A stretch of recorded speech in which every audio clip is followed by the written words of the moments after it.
Welcome to episode 40 of the What If South is Up podcast, where we explore the twists of fantasy and sci fi with our what if lens. Delving into and debating fictional worlds, we blend wisdom and whimsy to spark your creativity. Get ready to reimagine and enlighten as we journey from what if to what's possible.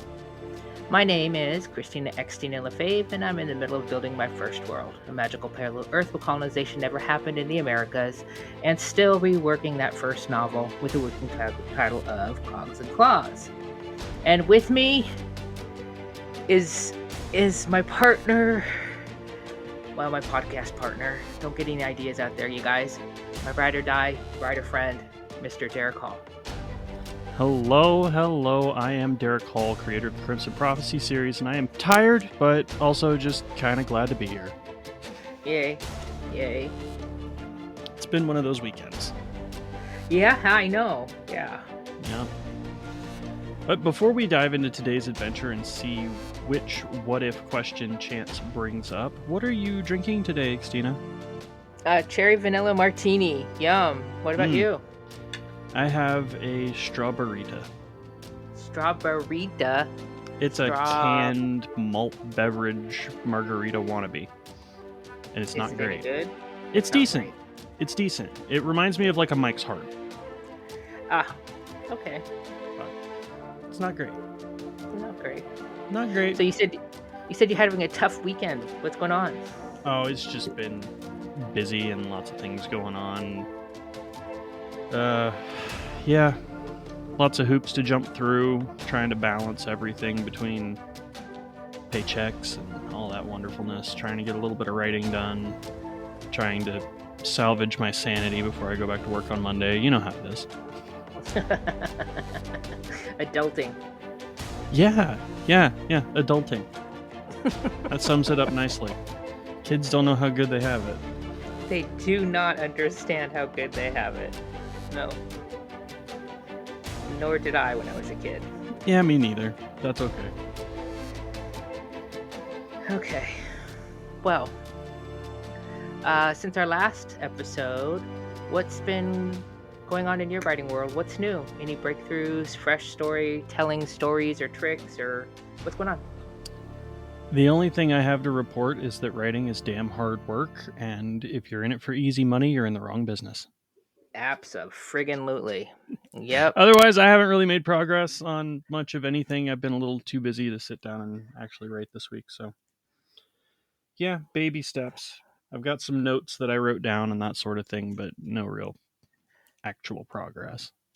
Yeah. What about you? Let's see.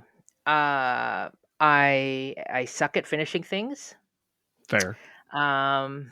And B, it might actually be okay that it's taken me, a quarter of a score of years to get where I am. I have to be okay with that. I'm happy that I actually wrote some words since our last episode. So, yay. So I wrote those words and I threw it into ChatGPT, and it helped me to realize that even still, the 37th revision of my opening scene, I still haven't nailed it. So I'm going to be honest. There is no such thing as nailing it. You will always, no matter how many revisions, find something to fix or change. Granted, but everyone's always told me that I need to somehow put into that first, opening scene. Somehow I need to put in what the stakes are. Why am I reading this book? And I still haven't been able to deliver that. So, I mean, I'll keep writing and I'll eventually get back to it and maybe figure out how I do that. But yeah, that's fair. Yeah. Especially with the first book, you kind of do need those stakes. Mm-hmm. Moving deeper in a series, not so much, but right. And your first book was really good because the stakes are pretty easy to show, explain. But in my world where everyone has a magical ability, how do I show that it's painful not to have one until I show that everyone has one, Mm-hmm. right? And so that's a lot of world building to do very quickly. So yeah, I've Yeah. got things to work out. So yeah, I mean, if I open the story and say, "Hey, this is Anisha and she can't do magic," everyone's going to go, "Okay, neither can I." So Right. right, so I got to show why it's such a big deal with her, and No, at I the same completely time, understand that. I've got to figure out how to show what her goal is. So yeah. I Mm-hmm. mean, if you look at the Disney movie, what was the one with the boy that wanted to be a musician? The Mexican one, Coco. Coco. You knew instantly that he wanted to play the guitar, Mm-hmm. and that traveled through the whole. That was the little engine that pulled you through the whole um, story, through the whole film. It Yep. was lovely, And that is a fantastic yet often underrated movie. absolutely. Yep. Yep. Yep. That's a good one. Well, progress is progress, even if it's backwards progress. Yeah. At least I know that I suck. You know. Hey, admitting you have a problem is the first step. Exactly. So, But as writers, it is crucial to keep our craft sharp by diving into stories, be it through reading, watching, or listening. So, what interesting stories have you consumed, Christina? I finished up Resident Alien with hubby. Um, what that series does is better than anything is the characterizations. Mm-hmm. Every character in that show is different and unique, and you know who they are. So, um, that was wonderful. Um, and I'm watching. I think I mentioned this the last time. A show called Bull. It's on Paramount Plus. It's about trial science. And I think what's got me kind of hooked on it is just watching how the psychology of it all, the Yeah. psychology behind choosing the right jury. Yep. Um, and I'm also thinking of just stopping that and starting to watch that a Zorro series. I think it was filmed in Latin America, um, and it's spoken in Spanish, and just to help me continue learning more Spanish. But Mm-hmm. that's what I got going on, and rewatching it because it was a good story. So, what about Fair you? enough. What you got going on? Well, I'm still working my way through the Witcher books, and they're absolutely fantastic. Yeah. Even if occasionally it becomes very obvious that they are a translation, Mm, because they were originally written in Czech or Russian or something like that, and then translated into English. So every now and then you'll have like instead of green grass, it'll be grass green or some kind of like translational syntax error, yep. Yep. and Yep. it just takes a second. And you go, oh, right, right, different language, Yep. cool, got it, no problem. And it's not a problem with the story; it's just a language barrier. Um, but yeah, those are actually really good. I'm having a lot of fun with them. And I just finished up my rewatch of the big three Star Wars TV shows with the kiddo, which would be Mandalorian, Book of Boba Fett, and Ahsoka. Mm-hmm. And those are always good. And watching them all back to back is actually really interesting because they all tie together, and that's fun. Um, Oh, interesting. Yep. mm-hmm. Like the Book of Boba Fett takes place between season 2 and 3 of Mandalorian, Huh. and Ahsoka takes place after season 3 of Mandalorian, but it's still like it ties into Rebels obviously, but it also ties into Mandalorian with like little references and things like that, and it ties into Clone Wars obviously because of Ahsoka. But yeah, it does some really fun stuff when you like watch it all really quick together. You notice all the little details. The next time I go to watch those, I'll have to keep that in mind. Yeah, yeah, it's fun. And I just finished the new Amazon Prime Fallout TV show, which is a fantastic example of how to adapt a game into a movie or show. 8 out of 10. Watch it, even if you know nothing about Fallout. It's really good. So, my husband is watching that, and uh, my one of my girlfriends suggested it to me, so it's on my Hmm. list. It's really good. It's really good. I got mad when the season ended because I wanted more. Oh. Um, but they also tease some like fan favorite stuff right at the end, and it's just like, oh, I see where they're going with this. And yeah, it was really good. Definitely not for kids. Don't have the kids around if you're watching that, but it is really good. Well, yeah, the few times I walked in with my husband when he's watching it, I'm like, don't know. Mm-hmm. But I heard the stories felt good. So there you go. Okay. It's Dead Darlings time. When we each share a single sentence from our drafts, no backstory, just the words. These lines may shine or they could be facing the delete key. But we're happy to share our wordsmithing woes and wins with our fellow writers. So, Derek, what you got for our listeners today? Let's just say I know how the forest feels after an avalanche.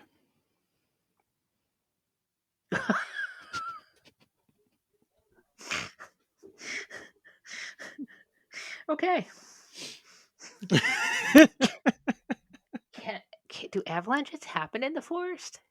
They will end up in the forest. Have you never seen like what happens to a forest after an avalanche comes through, or when an avalanche comes through? Nope. There is no more forest. Oh, You have oh. instead millions of matchsticks. Um, yeah, Well, there you go. beat to a pulp. Wow. There you Yep. go. I'll have to find you a video. It's fascinating, and you can actually look at the mountains, like typically in the summertime when there's less snow. You can look at the mountains and see where the avalanches have been. Huh. I never Yep. cared to look. All Yeah. right. Well, I have to be aware of it. I live in the mountains. So do I, which is really odd. Different mountains. Oh, I can see Mount Washington from here, which is the coldest Mm-hmm. spot in the United States. So, um, I can see the observatory from the street outside my house. Hmm. Um, Well, that's cool. so yeah. So okay, mine. Yeah. What do you got? Nietzsche pointed to his steam turtle, a vehicle powered by steam and just as slow. Well, compared to Uncle's clack horses, that is. Oh, there you go. We'll see. Mm-hmm. Mm-hmm. We'll see. Feels mildly redundant, but Hmm. Well, it's probably yeah. It needs to be reworked. I mean, I'm sitting here needs to reading be it out loud, going, massaged. "Yes, Little bit of a ab- massage. yes." Okay, on to the point of the show and our favorite game. Each week we roll a d20, which helps us randomly choose from our perpetual list of 20 scenarios. And then we talk about how it would affect our worlds. Are you ready? Sure. Okay. All right. What do we got? 19. What if the moon in your world had a profound influence on the magic, causing fluctuations in power and abilities during lunar phases?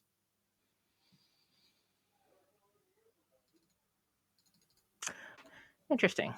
Mm-hmm. Okay. So, do we assume that it's always been that way, or is this like a new thing that's just started happening, and people have to deal with how things are changing? Hmm. Either or, I would say it's always been a thing because the moon, if there is one, I would just assume has always been a thing. If there is one, we just had the big eclipse thing, right? Mm-hmm. Um, and did you know that out of all the planets we've discovered, all the solar systems out there, we're the only planet that could actually have a full eclipse? Interesting. And that's because of how big the moon is, Mm-hmm.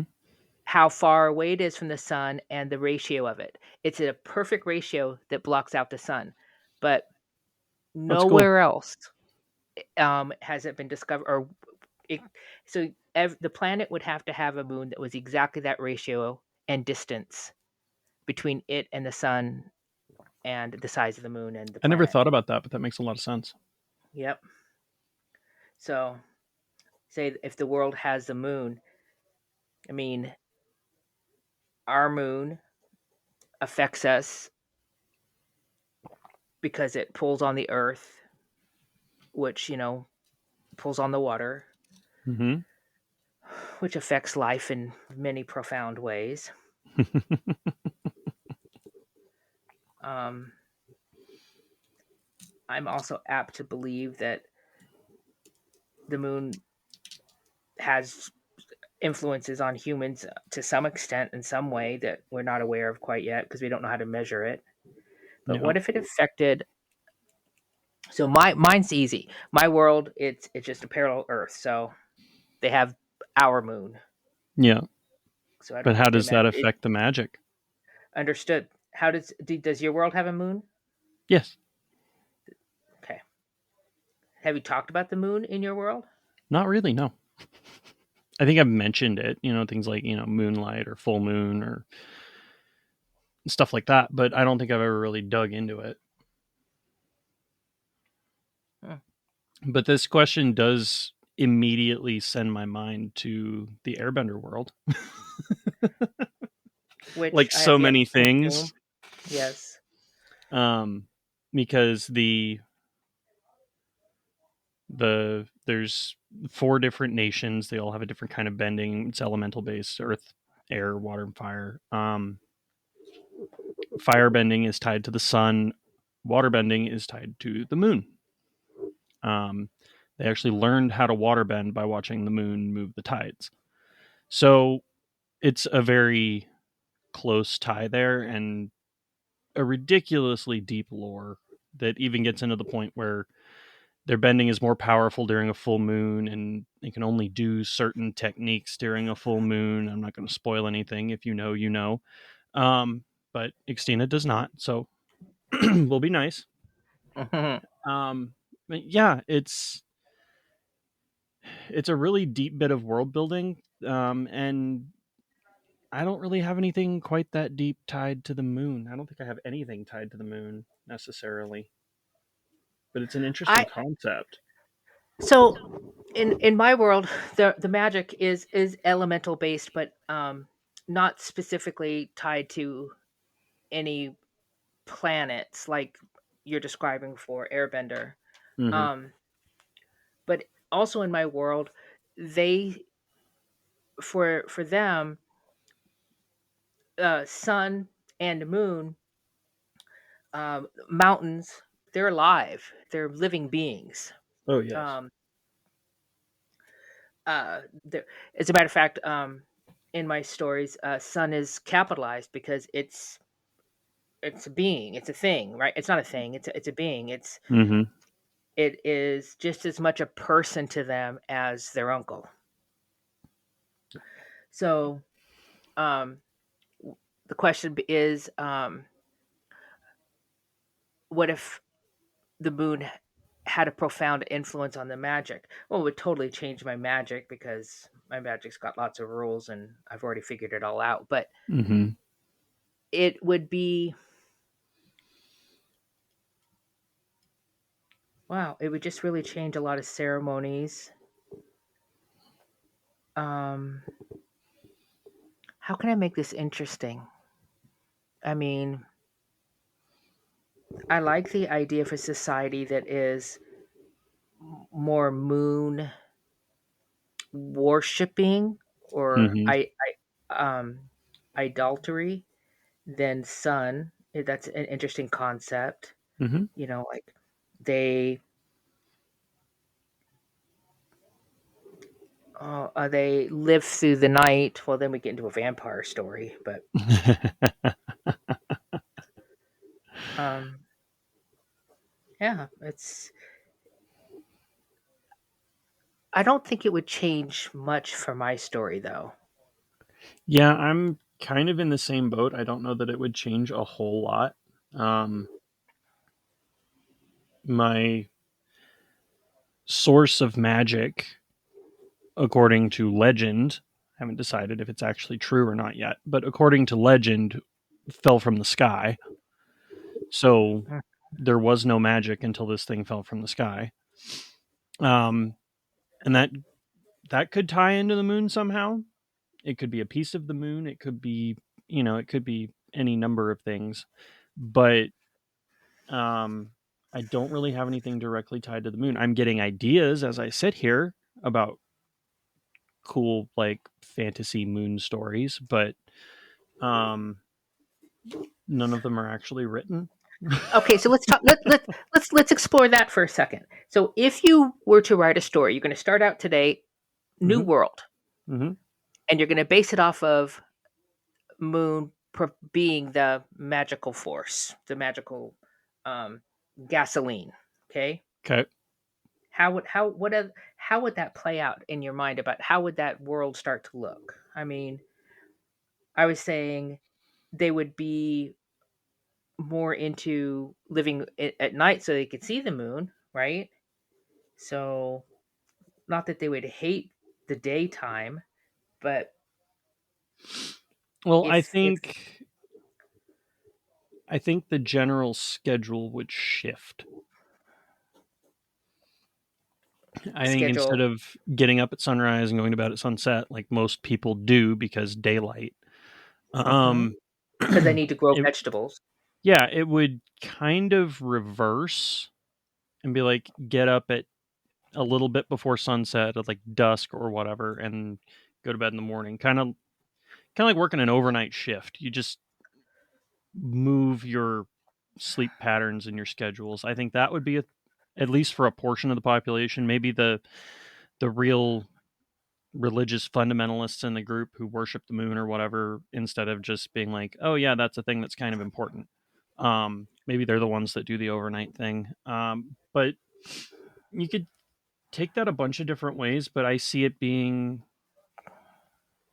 almost a reverse of like a normal society, more focused around the night, the dark, the moon, the stars, and that would also affect how the industry worked, the agriculture works. Like, um, what do those people do? Well, you're not going to be a farmer at midnight, so maybe you're running livestock instead. Maybe you're dealing with greenhouses instead of being actually out in the sun or that sort of thing.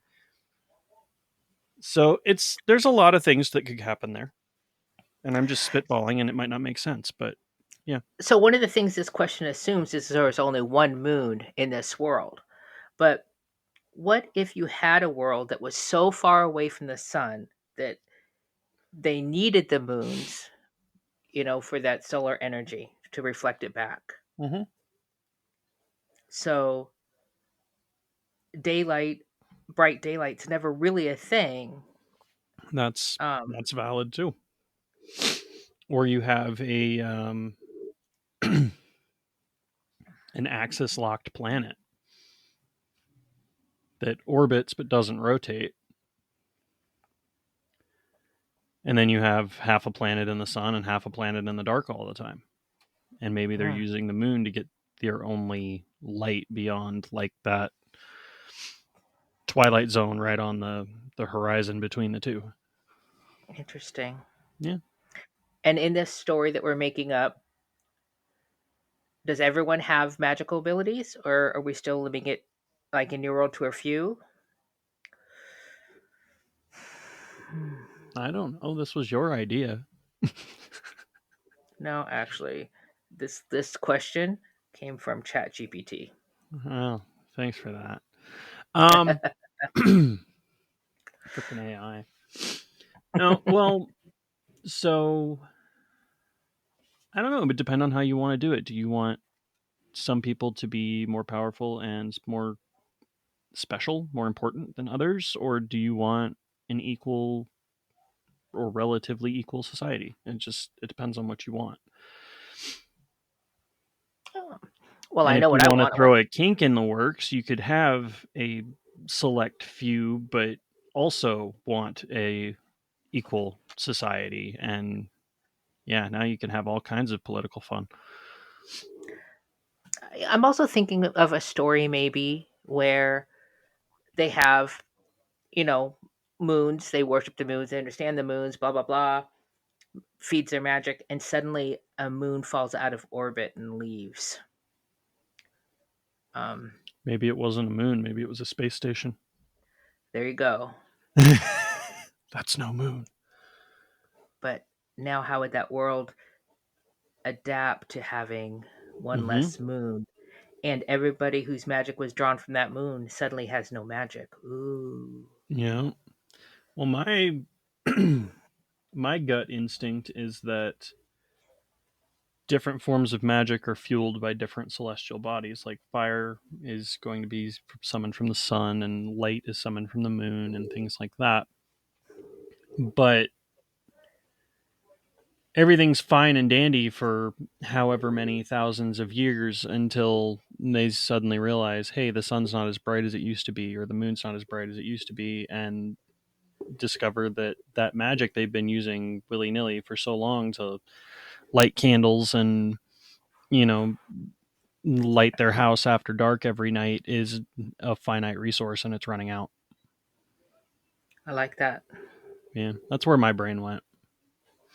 Yeah, my brain went to there was multiple moons, and depending upon when you were born or where you were born or something like that, Mm-hmm. a moon gave you a power, and one of the moons got destroyed by an asteroid. And so now there's a whole swath of people that no longer have an ability. And a whole And swath of how planet with giant chunks of moon in it. um Sorry. I would make that not happen. No. Because Oh. that's the way the script will read. But but um now how do these people what do we do with all these people that no longer have magic, you know? Yeah. And how do people get treated, and how quickly do they become pariahs or whatever? Mm-hmm. Yeah, that's And fair.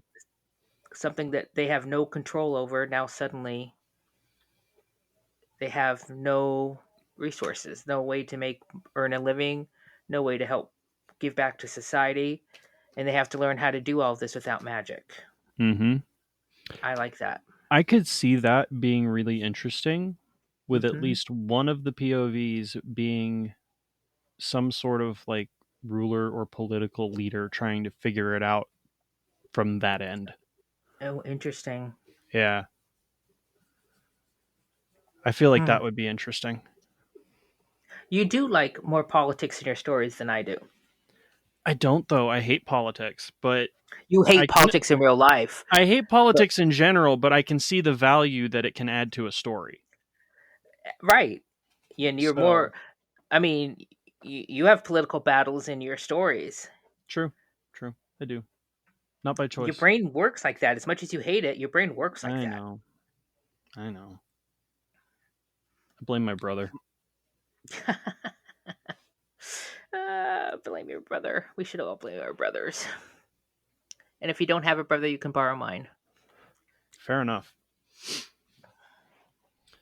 But yeah, I think it doesn't necessarily apply to the active world that I'm working on, but it definitely gave me some ideas. So maybe later. Me I'll too. mark it down. I agreed, and I'm asking, and I'm going to ask all the readers, the listeners out there, how, what thoughts came up as you were listening to this? I mean, either for your world or other stories. How did this get your juices going? We'd Yeah. love to hear back from you guys on how this makes you consider, um, or reconsider your stories, or consider new stories. But Mm-hmm. yeah, I'd love to see how this made your wheels turn, because Yeah. it really got mine thinking. It got me thinking. It got Derek thinking. Um, but I was also able to say, this doesn't really apply to my world because I know my Mm-hmm. world so well. But Right. but I like how I like this is how we build worlds, people. We have Yeah. these ideas and we work through them, um, and we add and we subtract until we get where we want, or at least something that looks sounds good. It's like mixing colors as an artist. Ooh, You take a little bit of yeah. everything and put it together and get something different. Yep. And if you know what you're going for, you know better what to pull from. But it's it's still an art more than a science. You can't just go, oh, I need this much of this and this much of this, and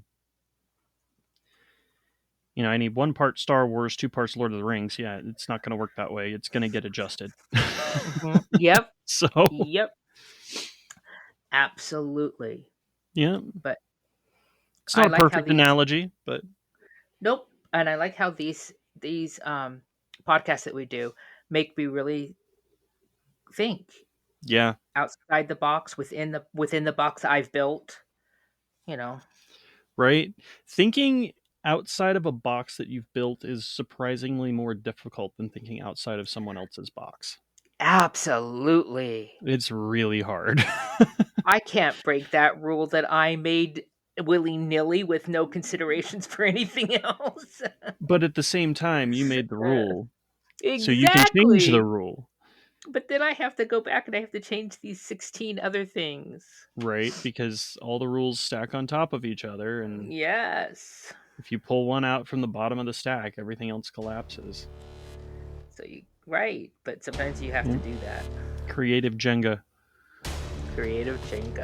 Boy, look at you with all the analogies today. Good job. I'm in a mood, apparently. But apparently. Yep.